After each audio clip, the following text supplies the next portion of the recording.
They came dressed like shadows, ninjas on a mission. In minutes, 2 parents were dead. Their children woke to gunfire. A safe was stolen. The wrong safe. The one with paperwork. Not the hundreds of thousands in cash that sat only feet away. A red van left the driveway. A home security camera saw everything. The video would become the single thread detectives followed into a maze of lies, betrayal, and a family broken by greed. This is the case of Bird and Melanie Billings. It is uglier than it sounds. And it begins with a van. Bird and Melanie Billings lived in a large house outside Pensacola. They'd adopted 16 children. Many of the kids had serious physical or developmental disabilities. The house was chaotic and full of love. Bird worked. Melanie cared for the children. Neighbors knew them as pillars. They ran a home that was part family, part mission. Yet the house was wired with cameras. Not paranoia. Protection. Safety. Monitors in every room to watch kids who needed constant care. The cameras would be a gift and a curse. July 9th, 2009. Evening. Dinner. Normal.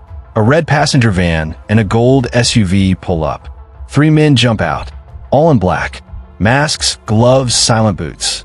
One wore a jacket with a double dragon karate insignia. They move fast. 1 to the garage. 2 to the front. Inside the house, toddlers and teens sleep or play. 19 people in total. The Billings family and staff. What happens next is quick. It is brutal. One child later described a countdown. "You're going to die," the intruders say. Bird goes into the hallway. Melanie is in the master bedroom. This was a robbery. It would become a massacre. Bird fights. He reaches out, grabs the back of a man's neck. He tries to stop them. He is hit 7 times. He falls. Melanie is shot in the chest. Execution style. The shots sound in the house. In minutes, 2 parents are dead. The children are left trembling in the dark. The intruders rush to a safe and take it. They flee at 7:15 p.m., but they took the wrong safe. It had paperwork and small items. The real safe, the one with hundreds of thousands in cash, sits a few feet away, untouched. Why did they grab the wrong one? Panic? Rush? Or something else? The home security cameras recorded the outside. A large passenger van. A clear image. The video was broadcast. It ran on local news. Someone watching recognized the van. Detectives traced the red van to a yard. The van led them to Leonard Patrick Gonzalez Jr., also called Patrick, a karate instructor, a man who ran a martial arts studio, a man who had met Bird and Melanie through donations and local programs. When detectives questioned Patrick, he stammered. He admitted to knowing the family. He admitted his van looked similar, but he denied being the one in the footage. He denied being there.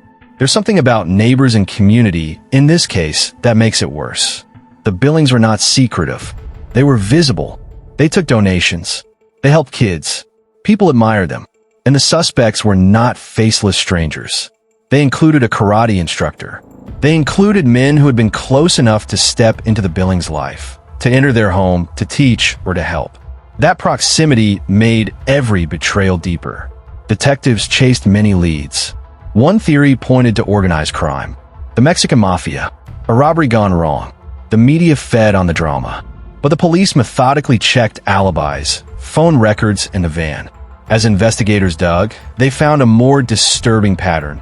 A network of accomplices, lies to hide the truth, and then, eventually, confessions from inside the group. One of the men involved began to talk. Not to police at first, but to family and friends. He said words no one wanted to hear. "I killed him. Iced both of them." Those words came from inside the crew. Leonard Gonzalez Sr., Frederick Thornton, Wayne Calderon, names that would later surface. They spoke out of fear. They spoke out of guilt. And when they did, the investigators had a map they could follow. That map revealed more than one shooter. It revealed planning, roles, and the steps the intruders took that night. Remember the wrong safe?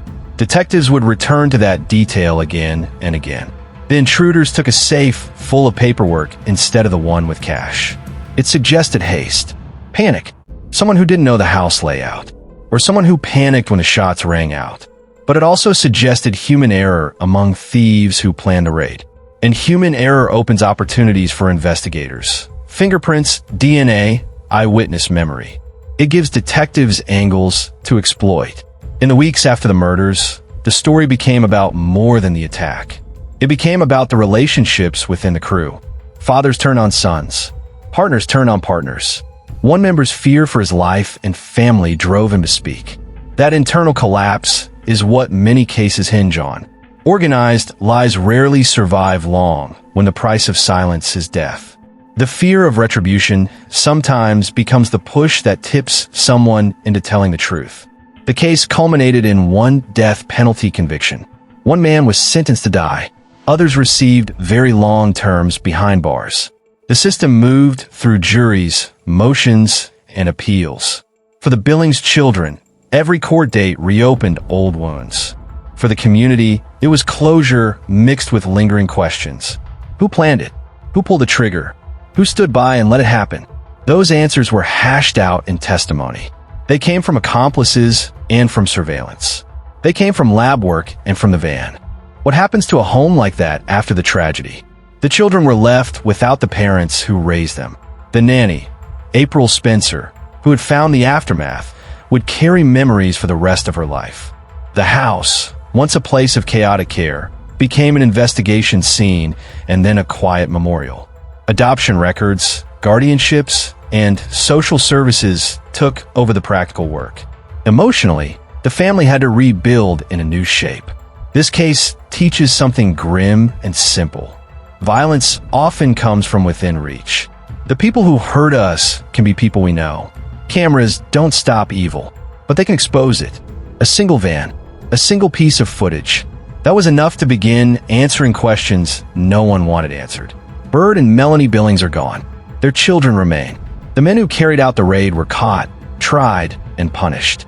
But the scars outlast every sentence. The lesson is painful. Community can protect us, and it can fail us.